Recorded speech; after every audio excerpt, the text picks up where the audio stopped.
body, baby, show me.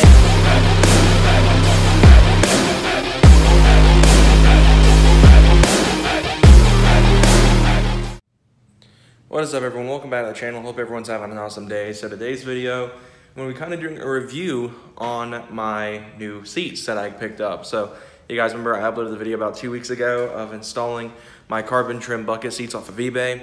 I've had some time to really get to know them. I actually have already filmed a video like this before, which was a driving impressions, but you guys know I broke the case that my DP Power Action Cam goes into, which I've used to film my POV videos in the past.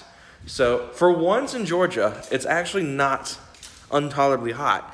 It's actually like 80 something degrees out right now, so it's a little warm, but it's not deathly warm like it has been recently. So if you guys haven't already checked out Monday's video where I installed these 2011 to 2019 Explorer like front badge, check it out. Really cool video. Thank you guys for supporting that video. Actually, that video's done fantastic for one of my videos that I've had in a while. Also, before I get too far in, the stock seats, I still have them pretty much for sale. I don't have a specific price set, so sent me an offer, and I would like to have the money to get these out of the garage. So local pickup only. I obviously won't be doing local pickup here at my house because I don't want anyone really knowing where I live. I've already had people follow me here from car meets and stuff. It's pretty creepy, but anyway, that's besides the point. So reviewing my carbon trim seats. So we're gonna go ahead and hop inside the truck. Hopefully it's not too deathly hot in there right now. So gotta get the key out with me. Go ahead, unlock the door. Fiddle. Oh, what? Oh, it must have detected me. I was like, why is it not unlocking? Doors were already unlocked. So these are the seats. You guys might remember the video. If you haven't already, be sure to check it out. Also put that in the top right hand corner of the screen here. Right there, somewhere. But I'm probably not gonna get in there. It's really hot in here right now. So also I installed this last video, but anyway. So what do I think of these carbon trim leather bucket seats I picked up on eBay? They're pretty good, especially now that this one's broken in. I'm not getting punched in the ribs while I drive anymore. They're fairly comfortable. They hold you in quite well, so it's actually really nice to feel, because I'm used to sloshing around in the seats whenever I am driving around like fast turns or whatever. Now I feel like I'm driving a proper sports car, even though I have a 4-foot bed in the back. So it's not bad at all. I really enjoy the seats. That one still has yet to break in. So Hayden, unfortunately, because he rides in the passenger seat a lot in this thing, he gets punched in the ribs every time he sits in there. So poor guy always has to take the heat from these seats. But you know, the driver's seat now is broken in, so it's fairly comfortable. The only complaint I have, it makes a lot of noise. Well, usually it does, but it's not wanting to right now. Of course it's not. So they do rattle a little bit, which is a little bit annoying to deal with. And the seat has a good bit of play in it. You guys can't really see on camera, but it shifts a good bit like that. There you go. Now you guys can see it has a bit of play.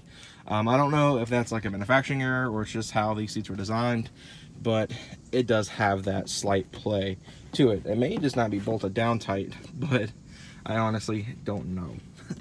But legroom's, okay. It's not, the best thing in the world, but it's better than nothing. So I'm actually gonna unlock the door. We're gonna go hop in the passenger side, and I will show you guys kind of the legroom from the passenger side standpoint, because you guys already have a general idea of what the driver's seat's like from the last video. So yeah, pardon the truck's filthiness. I haven't gotten a chance to wash it this week. It's covered in bird dookie. So, oh gosh, and I'm back to getting kicked. Oops. So I'm about 5'10". I know, wearing socks with sandals. I'm so 80s. But anyway, I've got pretty good leg room in the passenger seat. I don't know how like Hayden and Michael fare, because they're both over 6 feet tall. But for me at least, it's not that bad. I fit in here fine. It's not that bad really. And yeah, I really don't have much to say about it really. Besides that, they're really comfortable, like I said, when you're not getting kicked in the ribs while you're driving, which isn't a problem now for me, because that seat's broken in. You guys can even see some of the stretching and stuff it's had to do since I'm, like I said, a little bit bigger than normal. You can also see where it's hit me so many times that I've like creased it a little bit from where it hits me when I try to get out, because it's not easy getting out of these things. And it actually plays a huge part why I'm letting it roll over this thing even more, so I can actually get out of the seats a little bit better. But no complaints. So, do I recommend these eBay bucket seats? Sure. If you really want a more aggressive seat for your truck, for your sport track, or any vehicle really for that matter, these are pretty good options to go with. They're very aggressive. They you know, they fit well. Like, the truck doesn't have any problems fitting these seats in them. The seat belts don't rub against the top of the seat or anything.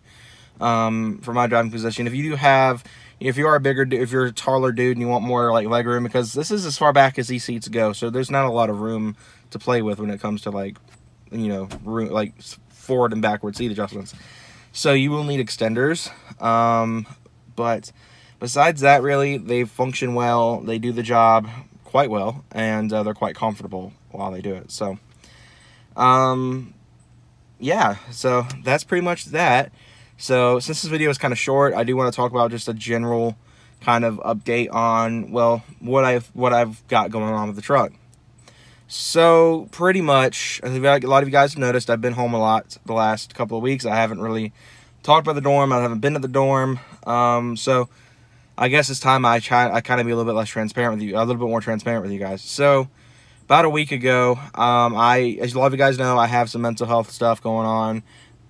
You guys might remember that video I posted about, I think 2 or 3, maybe 2 months ago, where I talked about my mental health situation and how it's just been the last few months. And pretty much I had a violent anxiety attack involving the dorm. A lot of you guys know with my ASD, change is very hard for people with ASD, and I ran into, you know, a lot of change in a very short time period.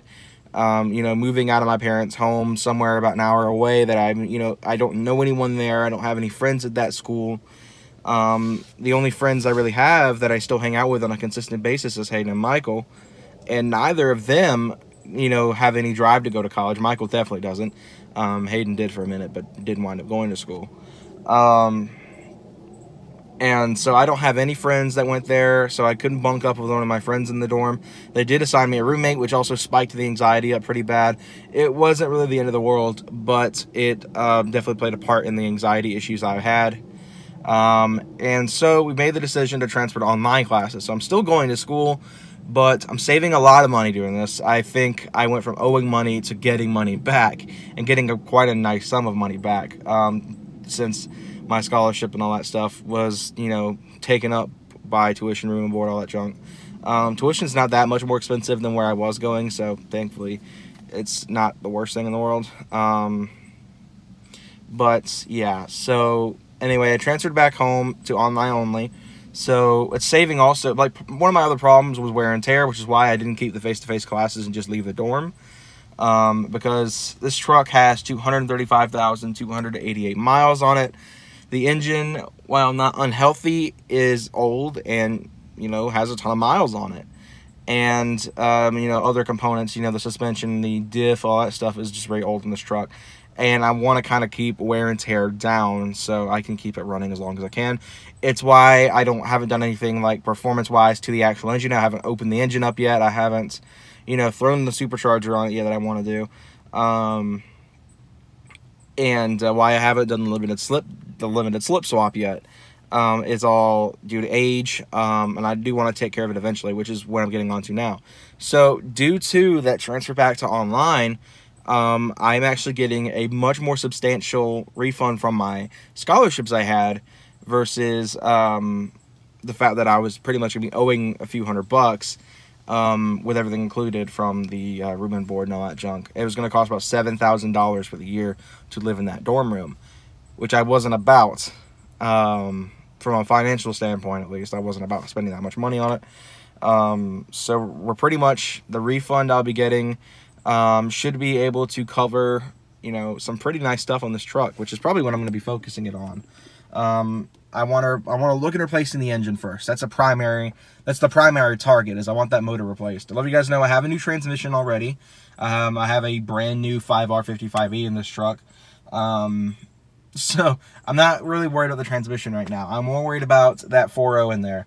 Like I said, it's not unhealthy. I don't see any metal shavings in the oil or anything. It's just, you know, it's a high mileage motor.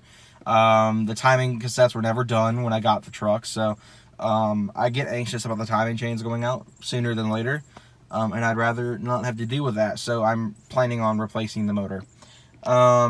With that, depending on the funds, depending on how much I'll have, I will either put it, I will be doing two things that are guaranteed: ARP head studs and a built timing kit.